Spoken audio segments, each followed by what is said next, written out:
Hardik Pandya as a bowler, அதுவும் இப்போ ODI கிரிக்கெட்லயே ஆகட்டும், T20 ஆகட்டும், பயங்கரமா பண்றாரே sir.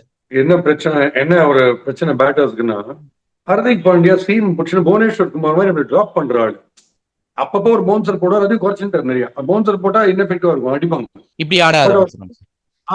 Just on outside off வந்து டிராப் பண்றாருல சீம்ல லேண்ட் ஆகிற ஒரு அட்வான்டேஜ் அவருக்கு இருக்கு பயங்கரமா. ஓகே, அதுல நிறைய காட் பெயின். அவர் போலிங்ல நீங்க பாருங்க, கிளவ் பிரஷ் பண்ணி போறது, எட்ஜ் எடுக்கிறது, அந்த மாதிரி ஒரு ஜார்ஜ் பட்லரே அவர் கரெக்டா சொல்லி எடுப்பார் ஷார்ட் அட்மேன்ல. அவர் இந்த கட் ஆட பிடிக்கும். அதனால ஹர்திக் பாண்டியான்றவர் வந்து எனக்கு பொட்டன்ஷியலுடைய மார்க் நீங்க எவ்வளவு கொடுப்பீங்க? 50 தான். பட் மேட்ச்ல நான் பண்றது நீங்க பாத்தீங்கன்னா 150 கொடுப்பீங்க அப்படின்ற மாதிரி என்ஹான்ஸ் பண்ணிக்கிற கெப்பாசிட்டி. பிகாஸ் அது நேச்சுரலோ ஆர்டிபிஷியலோ, ஏய் நான் வந்ததே ஒன்னு மெரிக்கிறதுக்கு தான் அப்படின்ற மாதிரி, அது பேட்டிங்கா இருக்கட்டும் போலிங்கா இருக்கட்டும், எவ்வளவு பேரா இருக்கீங்க? 10 பேரா? எவ்வளவு என்ன பவுன்சர் போட போறீங்க அப்படின்னு ஹீரோ பேசுற மாதிரி ஒரு ஆட்டிடியூட் இருந்துட்டே இருக்கும்.